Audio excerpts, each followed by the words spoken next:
Malerie. You're watching GCTV. I'm here with Carole.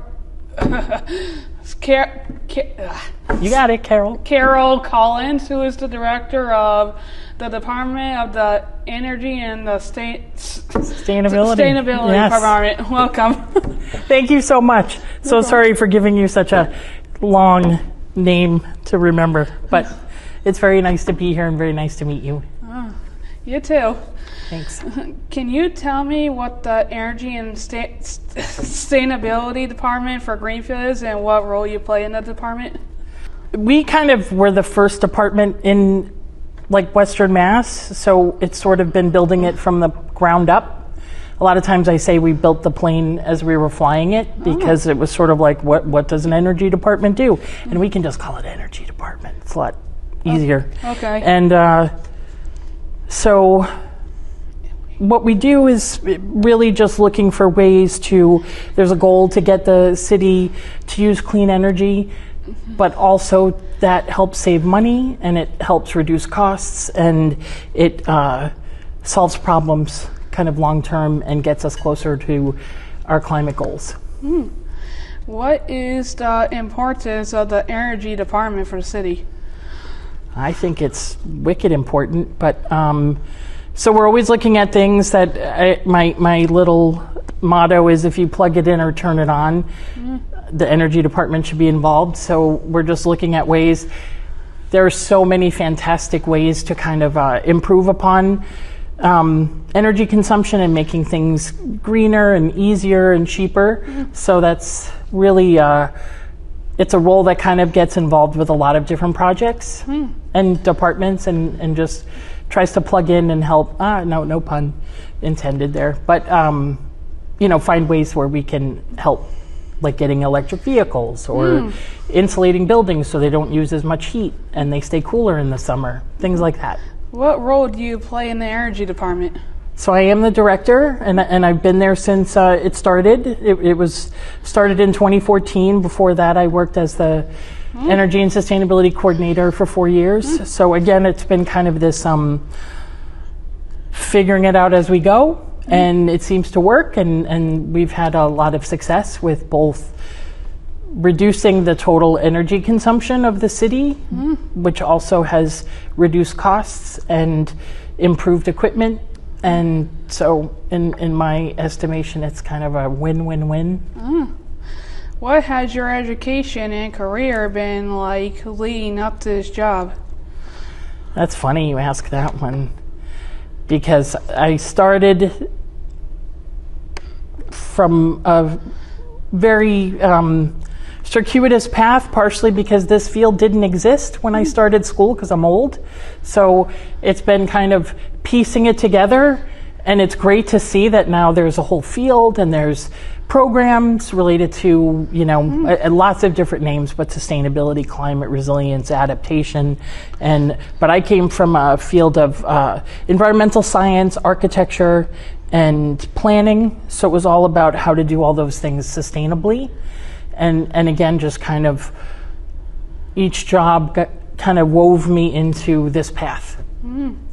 That's not cool. Where I thought I'd be, but this didn't exist when I started out. So, what made you interested in this line of work? I grew up in the early 70s, or I was very young, but I was very aware of, there was a lot of effort on protecting the environment. There was a lot of pollution back then. And so for me and the way I grew up, I felt, and it was instilled in me that we're stewards of the earth, we're taking care of the planet. And so for me, it just felt like that was a duty that we all actually share to look after the earth. And so again, for me, it just always felt like I was drawn to doing things that could have some kind of impact. What is your favorite part of the job? It's always good when something gets done and it's a success. How many people work in your department? So it's small but mighty. It's myself, and then I have a part-time assistant who's fabulous. But we work very hard to make a lot of things happen. What does your normal day on the job look like? I don't know. I don't know if I've ever had a normal day. But honestly, there's a lot more math involved than I ever thought. Never thought I'd do math every day, but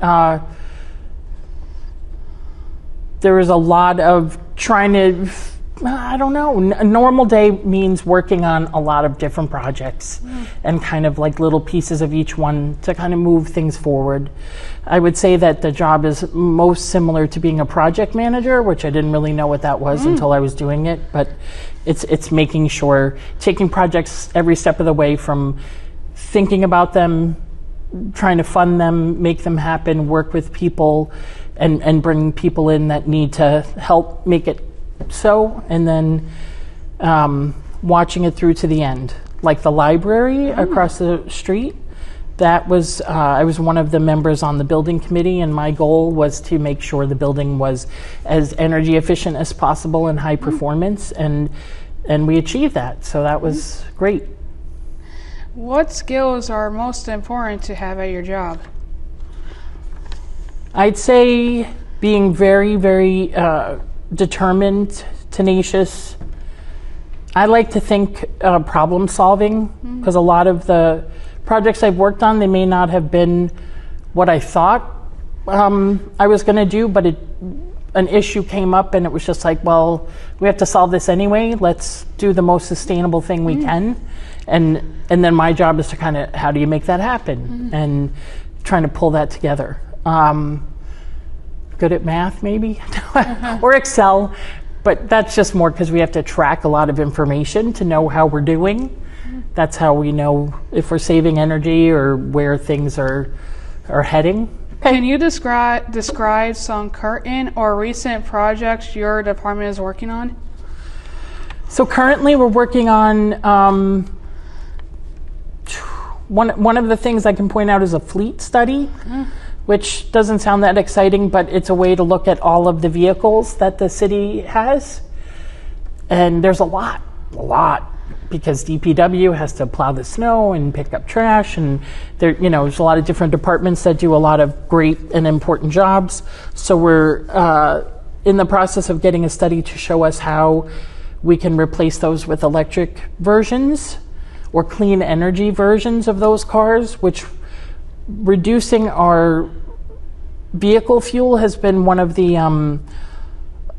more of a challenge, and we've done really well with our buildings and with other things, lighting and things like that, but vehicles is kind of our last frontier, so that's exciting that we can, and there's so many more options out there, and if you haven't driven an electric vehicle, they're very fun and very fast. Are there any city policies or programs you're practically proud of helping to implement? When a department purchases a vehicle, it needs to come through the energy department for us to just help assist in finding the most efficient vehicle that we can, that's reasonable and available. So it's great to have, again, that the steps in place where not everybody has to be an expert on sustainability, but before things, before projects happen or whatever, it's good to at least review what's planned to see if there are any opportunities to make it cleaner or something that is more sustainable for the city. How do you prioritize which sustainability goals to focus on first? Well, there's a bunch of different ways, but the main one is it's multi-pronged, but one of them is if there's an emergency or something that it's like we need to replace this now, that becomes a priority. Another thing is if there's funding that's available, a lot of times it's very time sensitive. You only have a short period of time, so that will make something rise to the top. But typically what happens is part of the math I talked about earlier is I keep track of each of our buildings and different things and how much energy they're using. And so based on that and some other information to track what's going on, that helps me to prioritize what energy-wise should be happening first. And we also have a net zero municipal operations plan where we do list out every step of what's prioritized in terms of working on next. So it helps to kind of have that plan in place. What kinds of renewable energy sources does the city currently use or plan to adopt? So we currently have 2 large solar farms, one at each end of town. That helps cover, I think we're close to 70% of the electricity load of the city. We also, I don't know if you've been by the DPW office building on Wells Street. I have. Have you seen the solar array on the roof? No. It's newer in the last year or so. That was a gift from a resident, and it actually provides all the electricity that the building uses in the course of a year. So we call that net zero, and it's pretty amazing that we have a building that basically doesn't cost us anything. It was built very efficiently, so it doesn't need a lot of energy to begin with. And it was built to be an all-electric building so that the solar can provide all of the needs. Oh, that sounds like it's pretty new, because I don't remember seeing any of that when I was there. All right. Well, next time you drive by, look up on the roof. It's kind of the same color as the shingles, so it might be hard to miss or easy to miss. But yeah, we're putting a new EV there, an electric vehicle for DPW, and a charger. And the charger will basically, the solar will provide that energy too, so it'll be free to use the vehicle. It's pretty awesome. Cool. Yeah. How do you gather input from residents when making decisions about sustainability adjectives? Ugh. It really depends on what it is. We've done a lot of public meetings. We've done several here. When we did our solar challenge, where that was to engage the community to put solar on their roofs, we held those info sessions here, and actually it was so full that we had to have people, we had to turn them away because it was too full. So, the community is very engaged, and we've done other meetings around what kind of incentives are available to make their homes more efficient, more comfortable year round, and save money. And so we tried different things, and having public meetings, putting information out through the newspaper, things on our webpage, and just as much outreach as we can. And then it's based on what information we're trying to get across as to what we think is the best way to do that. How does your department collaborate with other city departments or community organizations? Well, I think we're in touch with pretty much every city department, and that's because sustainability touches on almost everything. So we work with certain departments very frequently, but then other departments it's like maybe project-based, or there's something specific going on. And then with community organizations, we have a lot of great relationships where we either try to assist, or we work with them, like Community Action. I know you had Claire Higgins on not that long ago, and they also provide, she was talking about how they in addition to heating assistance, fuel assistance, they will help make people's homes more energy efficient. So we try to link people up with all of the sources that are available, and Community Action's fabulous and a great community partner. How are you helping residents reduce their own energy use or carbon footprints? So again, mostly we're providing information, and unfortunately that's been, I always say it's a tough nut to crack, but we've made a lot of efforts to try to get people to take advantage of, we have the best programs in the country for energy efficiency. Mass Save, and then again back to Community Action, they help people that are income eligible. There's a lot of great resources. One of the challenges is that the programs, in an effort to always be better, they change a lot. So it's great that we have so many resources, and So my goal is to kind of help make it as easy as possible for people to understand what's out there and what they're eligible for. And I think a lot of times too, you've heard, if it sounds too good to be true, it probably is.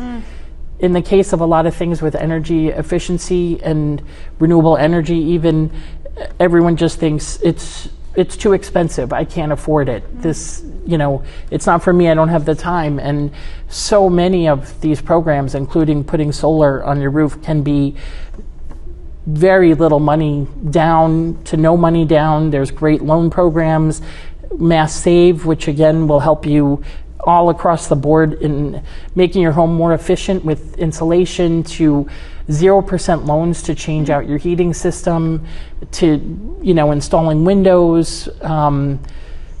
They're just, again, really, I think a lot of times that people just don't believe how good it can't be that good, and it actually is. So I think that's the hardest message to get across, is like, it really is. It's good stuff. Has public interest in sustainability grown during your time in this role? I think the easy answer is yes. I think it's a little complicated. I think everything in this field is complicated, more so as time goes on, as science advances, as things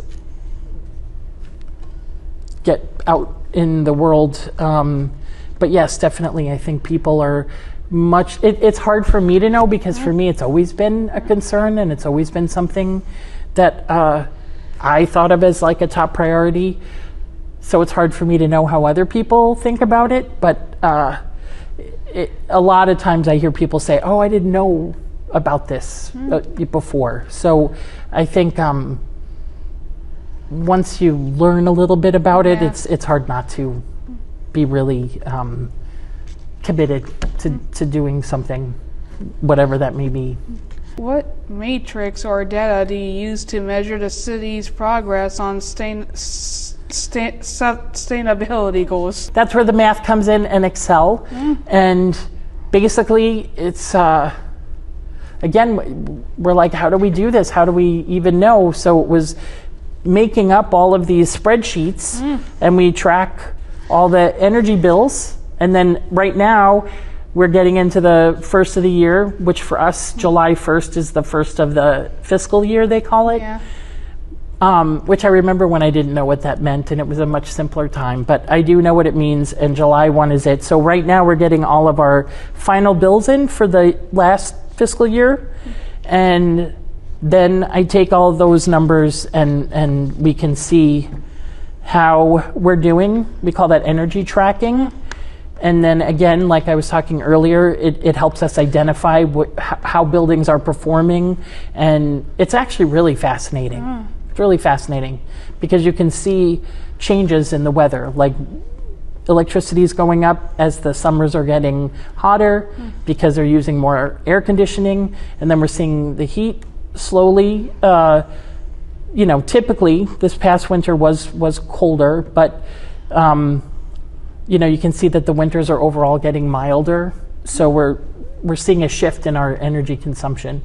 And then we can kind of track where the needs are and how we're saving. So we know already that we're saving roughly 28% of what the municipality uses on energy over when we started as a green community back in 2000. Well, the year we use is 2008. So we've saved almost a third of, or we've cut our consumption by almost a third since then.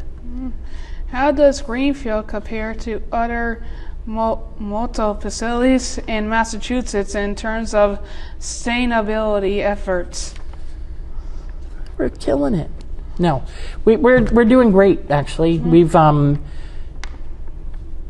awarded by the state for achieving 20% energy reduction was the commitment we made to the state when we became a green community, and then learned that was really, really hard to do. But we've hit that target and we've maintained it, and it continues to slowly increase. So probably 5 or 6 years now, we received a Leading by Example award for all of our efforts and our successes in reducing energy consumption. So I'd say that one of the things, again, all of these communities were kind of building, reinventing the wheel, as they say, or, trying to figure out what to do. So I think I'm a big advocate of all of us kind of sharing knowledge so that we can help each other, because there is so much to do. So as there's more and more energy and sustainability departments, or it's become more of a priority in communities, it's helping make us all stronger by being able to share information and help each other. What are some of the biggest challenges you face in your job? Misinformation. I would say that, again, a lot of people, and unfortunately, again, with social media and just news pundits that have other motives, there's a lot of incorrect information that gets out, and people don't. Well, it's unfortunate because they're not getting the facts, and then it makes it hard to distinguish between what's actually going on and what's not. And so I would say that that's something I feel like has been a little bit on the rise, but it's also hard to know. And the other challenges is just there's some great stuff happening out there, great stuff. One of them is using wastewater. It has heat in it, and being able to use that to heat buildings, it's kind of a no-brainer. I feel like a lot of the best examples of success in energy and sustainability tend to take a waste product or something that's unused and put it to use. It's like the least expensive option.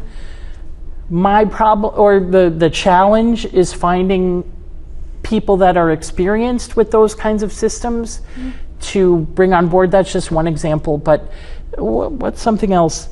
I was trying to get an electric food truck when the school was purchasing that, and it's such a great service to the community. It's such a great program, and it's so wonderful. And there were electric food trucks available, except that it was like impossible and more costly and more time consuming. So the biggest challenge is being able to have a solution that is the right solution, but is also competitive with the business as usual. Can you speak about any challenges you faced getting community buy-in for new initiatives? I'm trying to think. I mean, when we first did municipal aggregation, you want to have another tongue twister? Municipal aggregation is a good one. But I don't know if you know what that is, but it's we provide an electricity supply that any electricity customer in Greenfield can participate in, and it's no cost. They can leave or sign up at any point in time. It's called Greenfield Light and Power. We've been offering that since we're in our 11th year, so that would be 2014, right? And it's 100% green. It's always been 100% green electricity, so it's a way for us to, and again, when we started doing it, no one was really doing it yet. So the good news about that is I looked at it as a way of adding another sustainability tool to our toolbox. Nobody was really able to do that otherwise, not in Eversource regions, and now there's over 200 communities that do something very similar. So that's great, but yet, because we were doing it kind of first, trying to get people to understand, and now I would say people understand it. I think that people are really excited to participate, and overall, even though we can't promise that people will save money, we've provided 100% green electricity since 2014. The customers who have signed up have saved a collective amount of over $7 million during that time. Oh, wow. So we are competitive, and we try to give people a choice. and they're always free to do, sign up for whatever supply they want. But again, because it was a new concept, it took a while, I think, for people to understand. What's something people might misunderstand about the work your department does? Excellent. I think, again, it comes back to thinking that it's always too expensive to do the green thing. And the good news, again, I've been in this field a very long time. We used to just have to be like, well, it's the right thing, which I still say all the time, it is the right thing. But now we can, what's called, quantify it by saying, you're going to save X number of dollars if you do this over if you do, a fossil fuel system, or so being able to present a financial argument, I think, is a very key part of what I do, and that helps get a lot more buy-in. So I think, again, the misunderstanding is just people think, or again, they have all this misinformation from sources that aren't being truthful for one reason or another. What role does state or federal funding play in your department's work?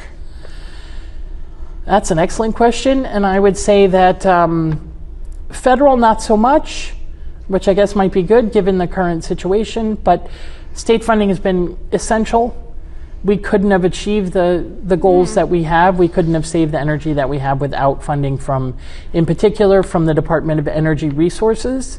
That's kind of like, I say that's my agency. They created the Green Communities program, and they've supported it throughout the years. And a lot of our projects have been paid for by, almost every single project I've done has been paid for with grants, mostly from the DOER and utility incentives. So it helps to be able to do all these great projects, and it doesn't cost the city a dime. How has climate change affected planning and decision making in your department?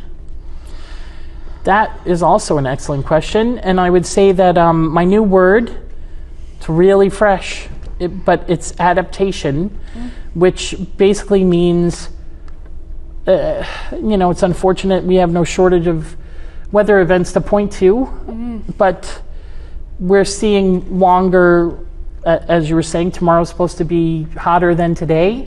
It's going to feel like 110. That's horrible. So we have to have cooling centers now. That was never an issue, I don't think, before.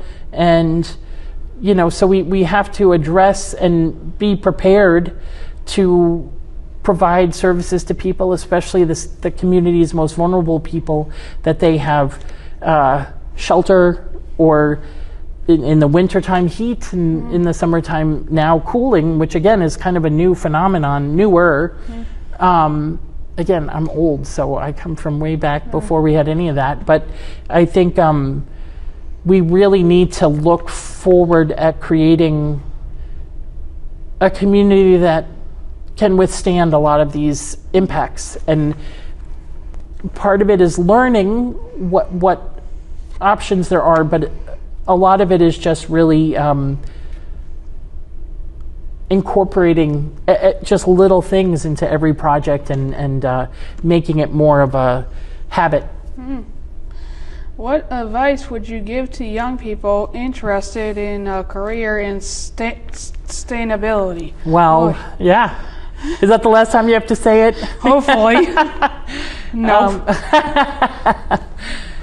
I'm always excited, especially when I see young women get involved in science, because it's been lonely. I've been the only woman in the room more times than I can count, which is fine. But it's great to just see that people are interested in science, and again, problem solving. We need more problem solvers. We need people to really look at things, and there's so much that's needed. So I really encourage everyone I can, and even want to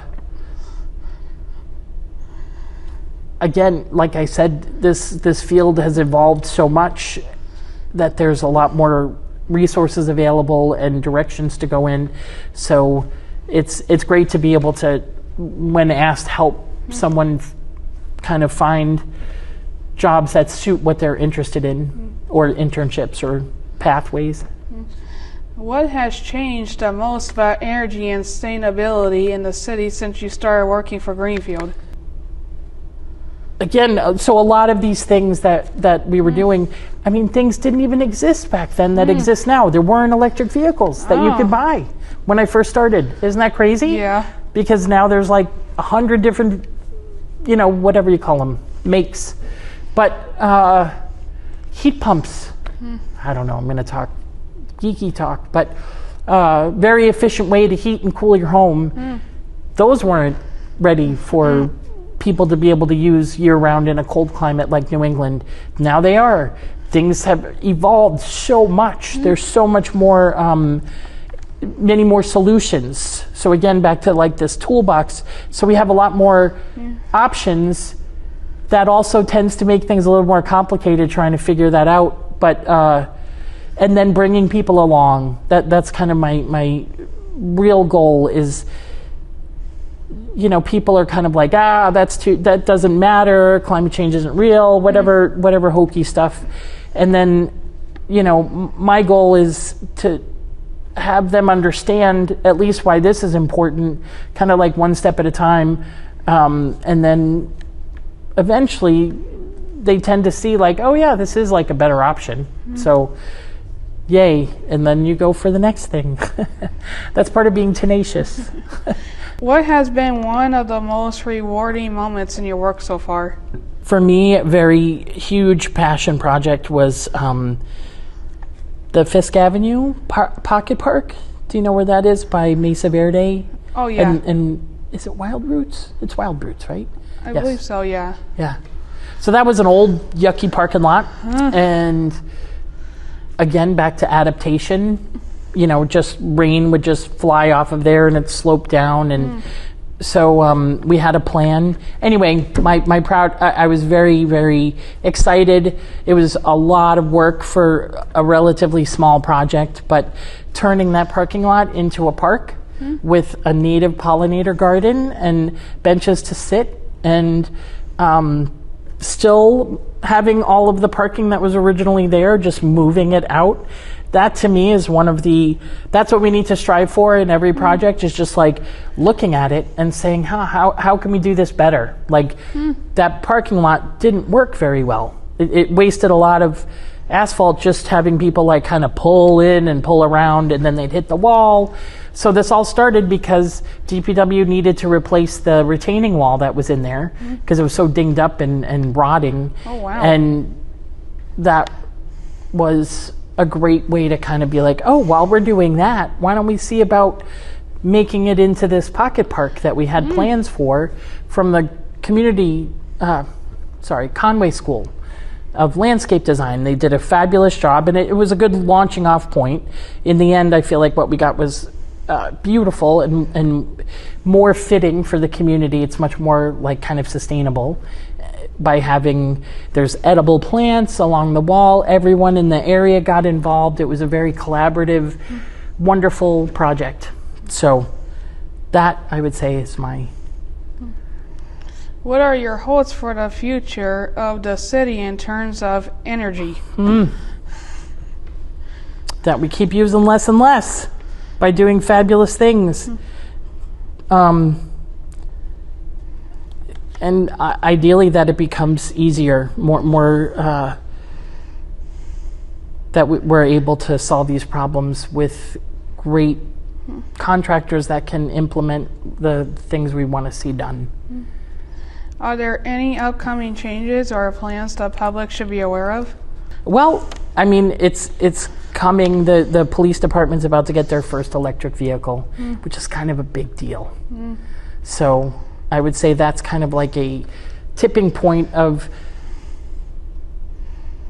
if it's going to be our kind of like test case to make sure it meets their needs, which I know it will, and they're going to love it. And then we get more, and then things are better.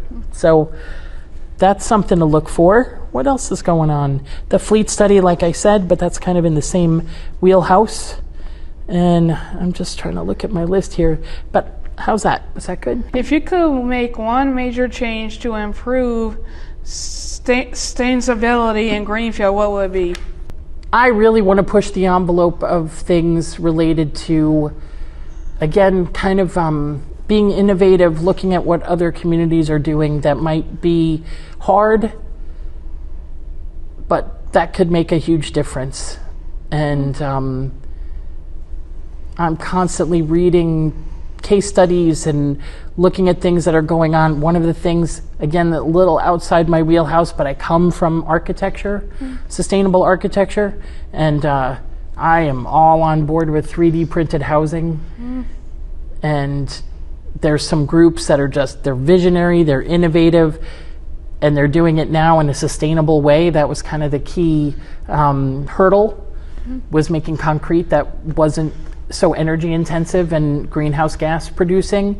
That's now been kind of addressed in testing phases. So I think that's a way to really, we need to be able to provide these solutions in a more cost-effective manner, and housing is such a huge need. So again, just looking at what other communities are doing and trying to see what we could, I would say, like, steal. I ask always, but because we have so few resources and staff, again, you know, everyone that's kind of involved in this field that I've worked with is always happy to share, and we collaborate. And I forget your question, but I think that kind of surrounds it and answers it, I hope. Is there anything else that you'd like to share? I think I shared it all. You extracted all the information from me with those great questions. And you now don't have to say sustainability anymore. Well, thank you so much for your time. No, thank you so much. It's been wonderful to meet you. You too. And thanks for watching GCTV. See you next time.